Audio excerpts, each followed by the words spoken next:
Mesut Ozil akan datang ke Indonesia, Raffi Ahmad bocorkan agendanya, benarkah gabung RANS Cilegon?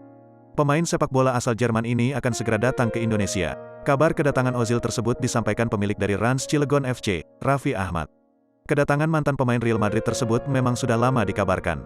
Namun kabar tersebut baru terjawab oleh Raffi Ahmad pada Rabu, tanggal 18 Mei tahun 2022. Suami Nagita Slavina ini membagikan video ucapan Ozil yang menyebutkan bakal menuju Indonesia. "Hai Indonesia, saya akan datang," ujar Mesut Ozil dilansir dari Instagram Raffi Ahmad, Kamis, tanggal 19 Mei tahun 2022. Namun, belum diketahui mengenai waktu kehadiran Mesut Ozil di Indonesia. Meskipun begitu, tentunya ungkapan Ozil soal rencananya datang ke Indonesia menjadi suatu kabar gembira.